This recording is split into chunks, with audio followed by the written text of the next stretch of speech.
Good evening, everyone. Good evening. Thank you. Thank Ethan, thank you so much for not screaming to the microphone this year. No, don't. No, don't. Did I scream last year? Yes, directly into the microphone.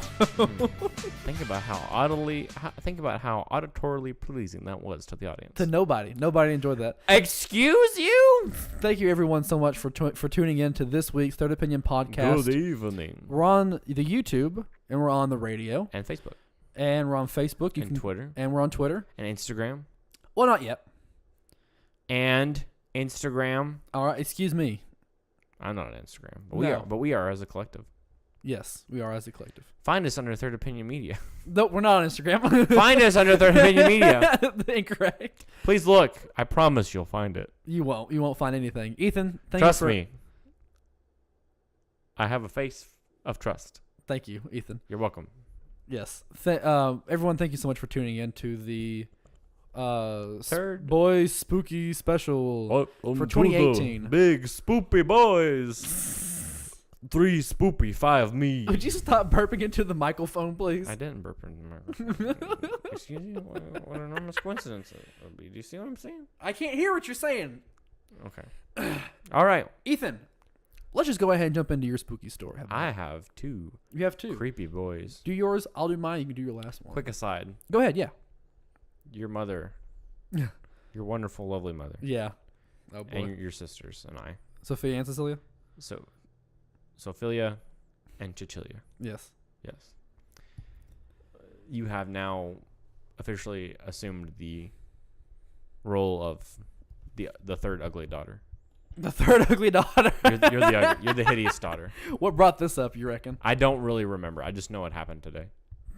Oh, for the play? You're the third bearded daughter. Thank you. We watched the midnight show. But you're beautiful. I'll tell you what. I didn't get home and go to bed until like 5:31. I didn't either. But as soon as I went to bed, I took all my clothes off, threw them into the hamper to watch later. I know, scandalous for radio, especially. But then I laid in bed. I set my alarm for 2:00, an hour before I was supposed to be at the radio station, and I fell asleep and I woke up at 2. so Trevor's leaving me the eyeballs. Yes, Trevor. He's giving you the balls.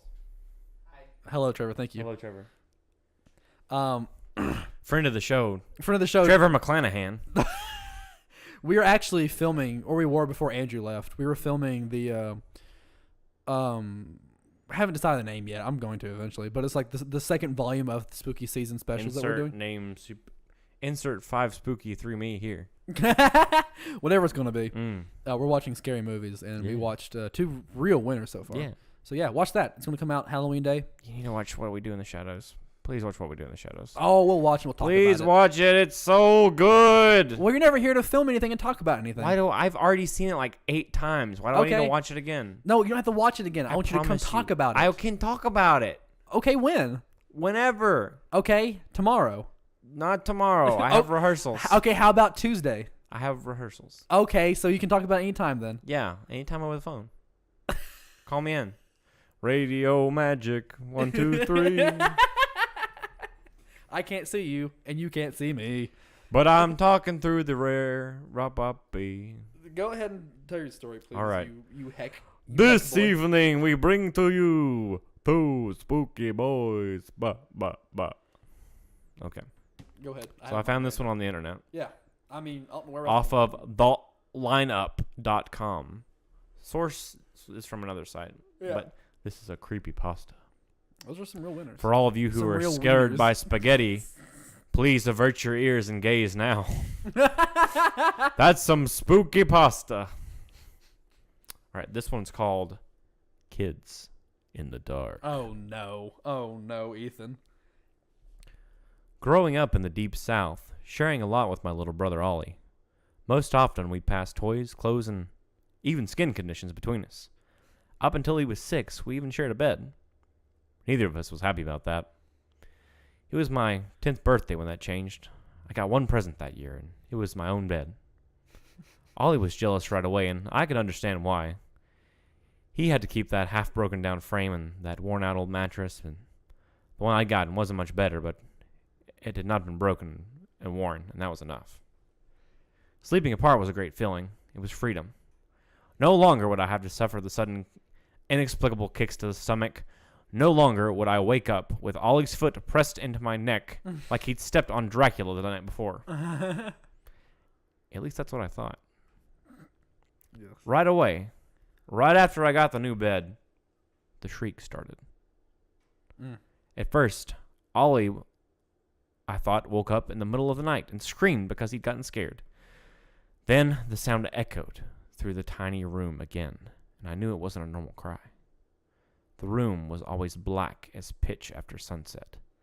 The one window we had was pressed against a long leaf pine. I feel like you could just say And pitch black. Even the biggest, brightest moon cast no light inside. Mm. The shriek just about drove me crazy. Eep. Every night, probably around the same time, 3 sharp yelps would knock me right out of my dreams. It wasn't my mom or dad yelling either. I knew what that sounded like, believe me. Most worrying of it all was the fact that I could never tell where it was coming from. It seemed completely random. One night it'd come from somewhere into the closet, the next it'd shoot out from the corner of the ceiling. Any hope I thought of having my own space would get dashed every time as Ollie would silently slip into bed with me, shaking like crazy. He'd clasp onto me and wouldn't let go until it was almost daybreak. Most times I'd take his hand and tell him everything was okay and that it'd all be over by morning, but I was never really sure.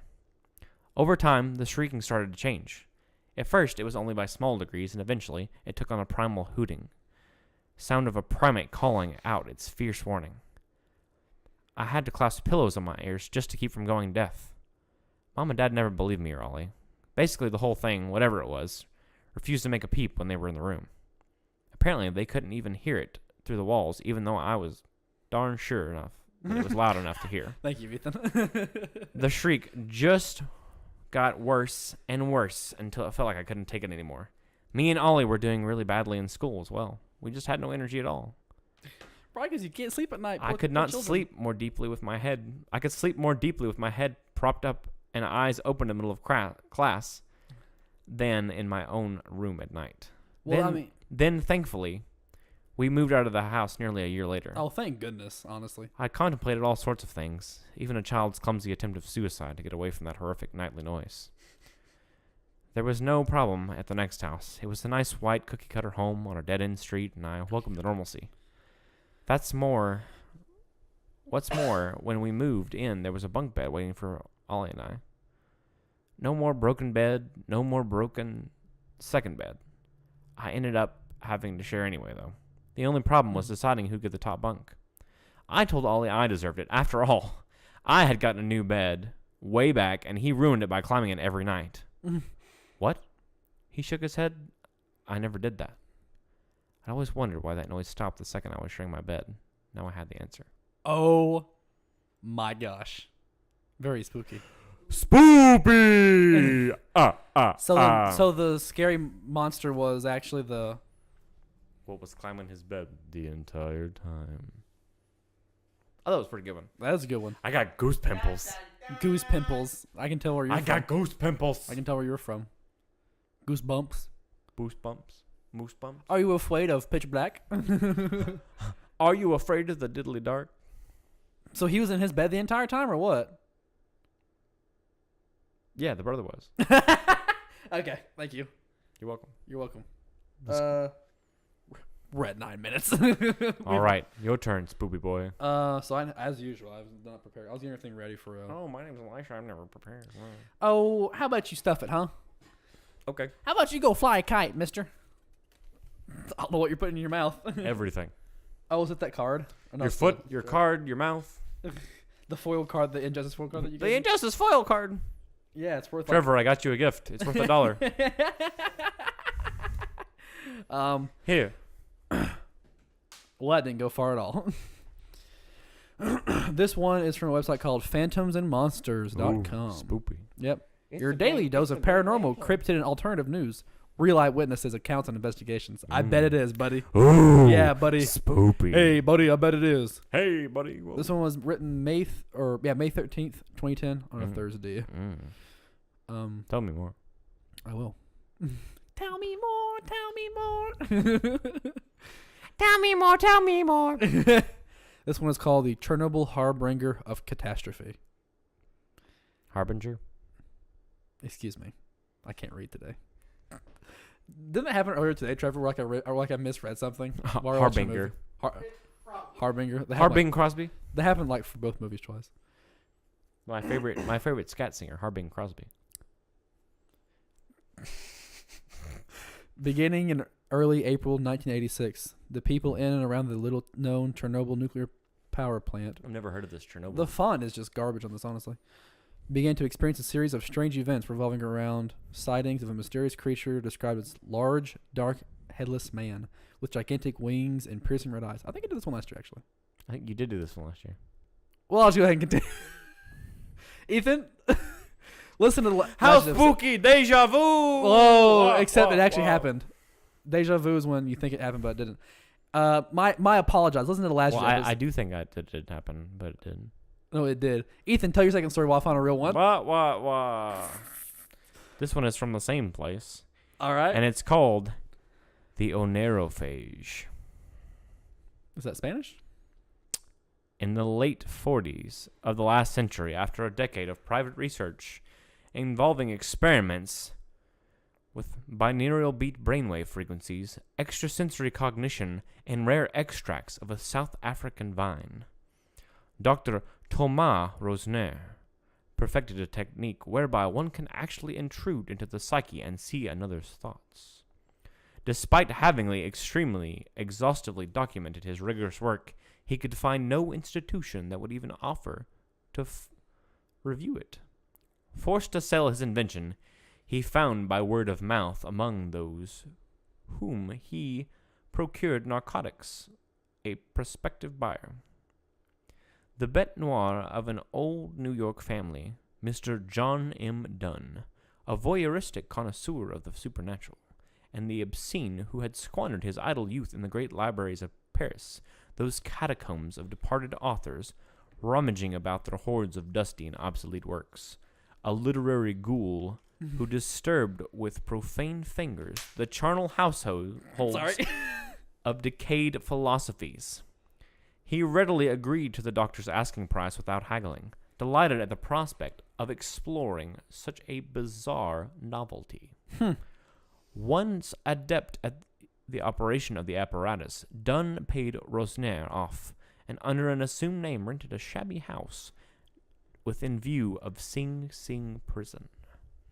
In the timeless night, while the convicts fitfully slept, with the aid of a set of stolen blueprints and his new mind-reading device, he raided their memories, cell by cell, at liberty to savor the forbidden thrill of thefts, molestations, moonlit homicides in secret, without remorse or consequence. Within a month, the prisoners, telling each other about their nightmares from which they had all begun abruptly to awaken, discovered they shared striking similarities. First, processions of alligators and tortoises filed through a swamp crowded with faceless people and shrieking orchids next to a shadow man, at whom they looked directly but could never quite see. Would watch them in utter stillness from an empty house while invisible hands probed behind their eyes as though they had to stand naked, legs locked in place, unable to run away. They compared descriptions of the house were identical, included its location outside of the walls. By mutual agreement, it was planned that the first of them to receive parole or be released would search this house out to find if it really existed and investigate the source of their troubling dreams. A few days after being freed, their chosen spy was able to inform them with a smuggled message in code that not only was the house real, but he had broken in at night and found a gaunt, mustached man in a silk smoking jacket, seated bolt upright, head thrust back, both eyes gaping, mouth struck open in a stiffened gasp, clenching hands gripping the arms of his chair in front of a, in quotes, scientific machine. A handwritten journal on the desk told the whole story of his adventures, prying unconstrained through their psyches, plundering the haunted memories of criminal after criminal, seeking ever more shameful and audacious experiences until finally he wrote on July 7th of his overwhelming desire to witness telepathically the next execution in the prisoner's notorious electric chair. Oh my gosh, dude. That one was freaking wild. Ooh, spoopy! What was this? Let me get back to the microphone. What was the story you did last year? The Cask of Amontillado. That one was really, really That's good. a poem. Those two weren't bad. Those are poem. Those were just written by people on the internet. Mm. And those were very good. I enjoyed those quite a lot. I thought I was like, ooh, those are cool. So the second one has like a Lovecraftian feel to it to me. Oh yeah, yeah, It's really totally. cool. Like not so much Real neat. spooky monsters or whatever, except for that weird shadow man standing in the swamp with. Well, the rest of it's what they're seeing like in their heads, you know. yeah. So I That's don't know pretty where good. the alligators or tortoises come in, but Outside you know of that the- maybe he's a bayou baby. a bayou. A bayou baby. I'm a bayou baby. Boo boo boo. That's not racist, Trevor, but thank you for interjecting in the show. That was uncalled for. I found another Sorry. Russian story. And overtly overt. I found another Russian story. I forget that I did the Of course Blackbird you did. Chernobyl last year. Does this involve the radio? Let me find another one real fast. No, it doesn't. It's I not. was like Elisha. Elisha. What is it with you and the comrades? There's spooky stuff over there. Mm. A whole country that's isolated by choice as opposed to like Mm. Japan. They were isolated by choice for a while, but Mm. this one is from Underworld Tales. Underwear tales. The spandex, the elastic of your nightmare. For real. Well, my underwear is spandex, so it's not. My underwear. My mandex. What? Excuse me. What? Achoo. One of the most terrifying and shocking true ghost stories in history took place on the Russian freighter Ivan Vasily. Mm. The Ivan Vasily was not a typical cursed or jinxed ship. There was nothing unusual or spectacular about her. She was built in St. Petersburg in 1897 to transport freight across the Baltic Sea to the Gulf of Finland and was driven by a single triple expansion steam engine. The font on this one is Chugga. so much better. I can actually read this one. Ooh, the font. Her bunkers carried enough coal to take her 2,500 miles at a speed of 8 knots. How fast is 8 knots to miles? Knots to miles? I do not know. Could you please do that real fast? Thank you. You missed my pun there. Yep. I do not know. No, I heard you. I ignored it. I do not know, Elisha. It's a boat pun. She was made of riveted iron plates while her deck and superstructure were wood. She had a record of reliability and stability to the point of being boring. No mishaps took place on her during the first 5 years that she plied the sea. How much is that? For our viewers, a knot is 1.151 miles per hour. 1.51? So it could be like what? 1.151 mph, Felicia. Why don't you just type in how many? Whatever. Thank you. It was, so that's like what? 10 miles an hour? That'll be like 9 something.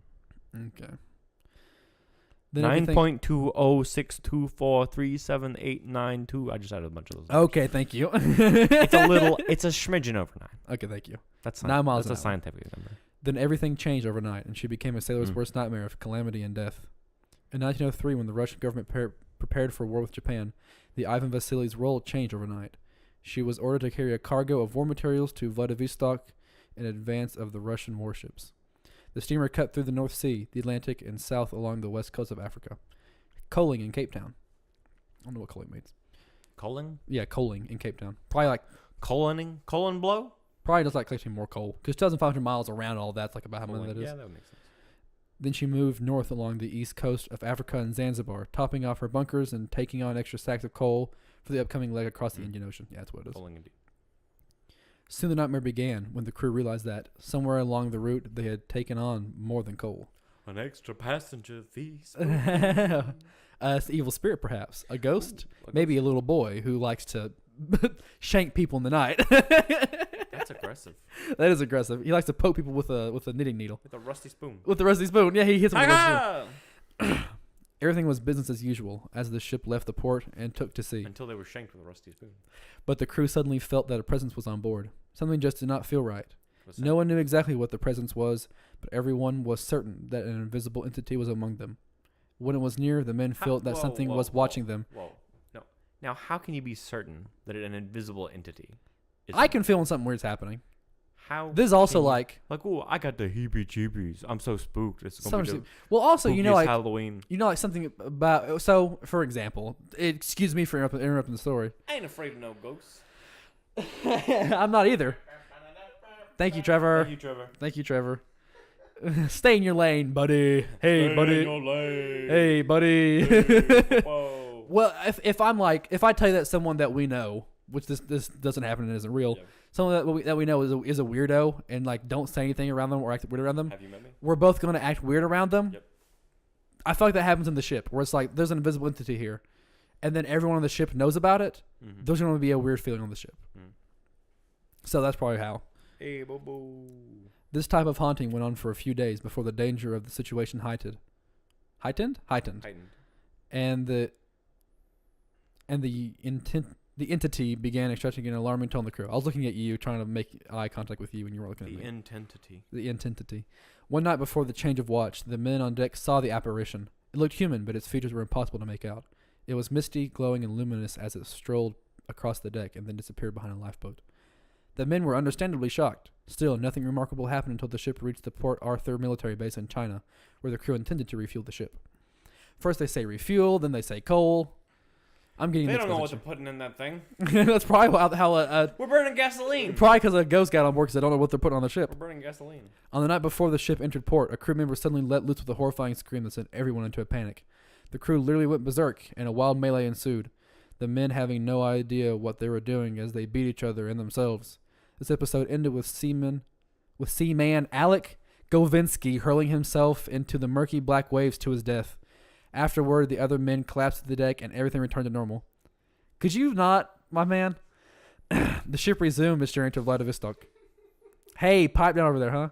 And the crew was relieved when nothing unusual happened during the first and second day at sea. But then all heck broke loose again. Oh, heck. All heck just broke loose. On the third day, Heck, the crew went snowflakes. on a screaming, fighting, hysteric rampage. A few minutes later, they collapsed on the deck, like before, only to learn that another shipmate had thrown himself overboard Dun, To dun, death. Dun. to his death. When the ship finally You reached... might be okay. I doubt it. I'm pressing X to doubt. When the ship finally reached Vladivostok, 12 crew members abandoned the ship. They were so afraid of whatever was aboard the vessel that they couldn't get away from it fast enough. Some had even attempted to escape the cargo hatches before the cargo hatches were opened. Unfortunately for them, they were quickly rounded up like cattle and returned to the vessel, where they were kept under armed surveillance. The anxiety on that ship must have been high as the cargo was unloaded. Oh, I'm sorry that. Nevertheless, the Ivan Vasily was put to sea again on a voyage south to Hong Kong. In no time, this leg of the trip erupted into yet another nightmare. Another hysterical frenzy occurred, and another crew member killed himself. The next night, a repeat performance occurred, resulting in another crew member's death. During the third episode, a stoker reportedly died of fear.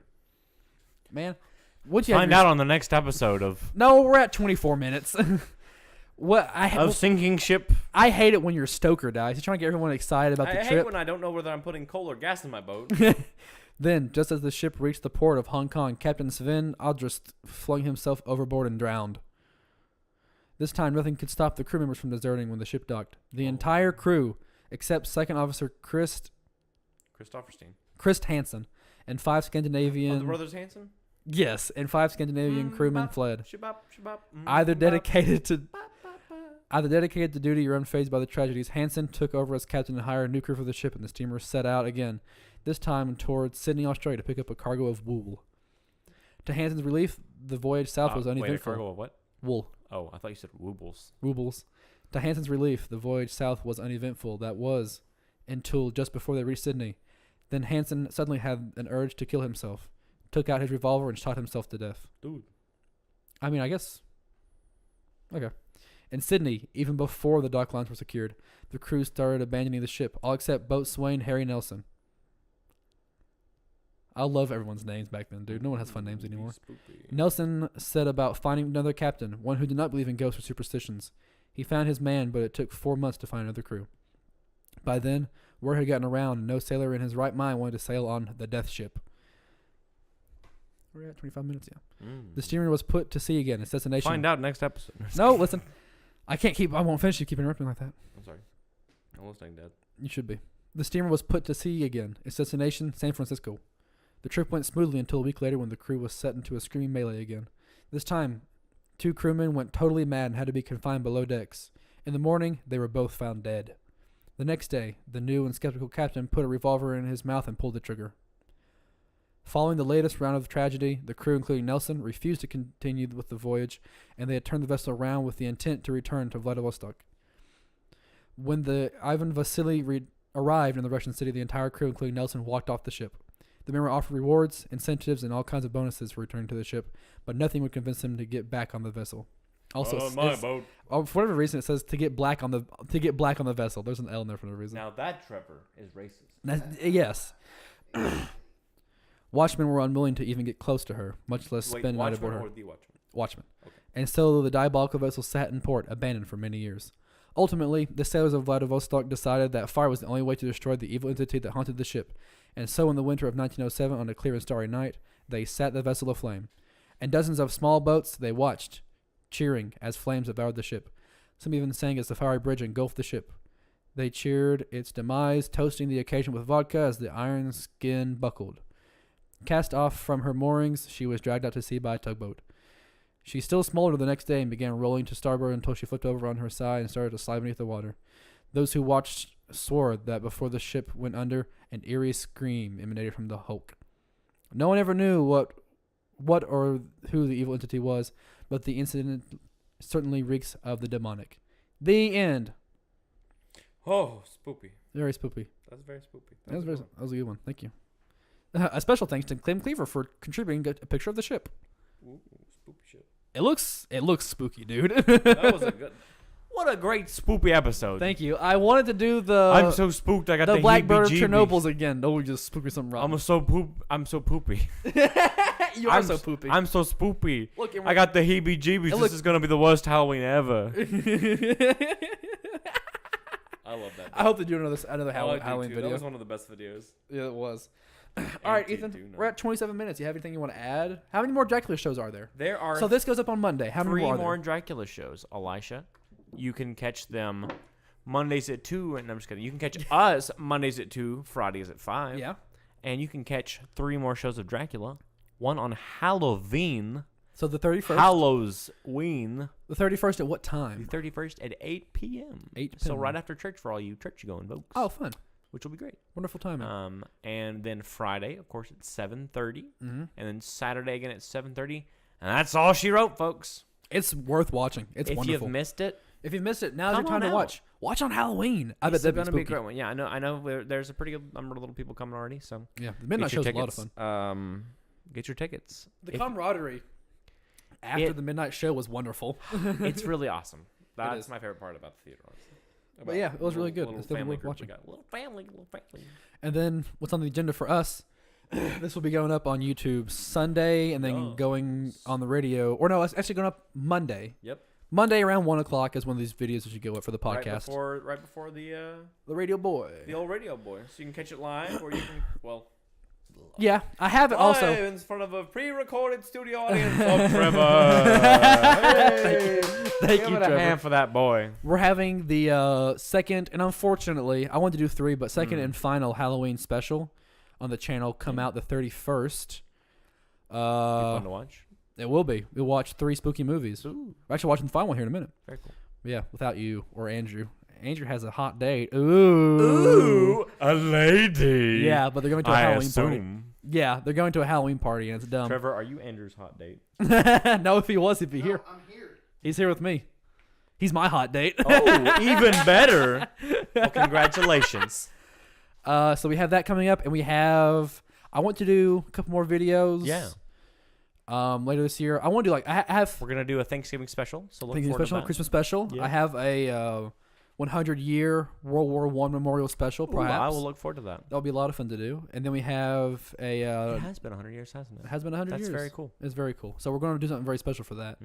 And then where are we at? 29 minutes. And then we have some more car videos coming up soon. Hopefully in November. And then I have some video game stuff towards the end. I would love that. Towards the end of November, we have a little elf play with some little kids. It's going to be It'll be a fun one to very watch. cute. Yeah. And it's right before the next play that I'm in, which is Charlie Brown. Charlie Brown. So Charlie Brown Christmas, which is a great timeless classic. So. It's going to be a lot of fun. And Trevor turned the blinds Should be good. near my window. He turned them the wrong way, the way that lets people look inside of your house. That's fine. We only judge him heavily.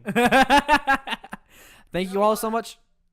Thank you all so much for watching and listening. Subscribe to our YouTube. Follow us on Facebook. And remember, don't follow us in real life because that's creepy. That's spooky. That's what I want. Yeah. That's a good ending. Spoopy. Thank you for being a wonderful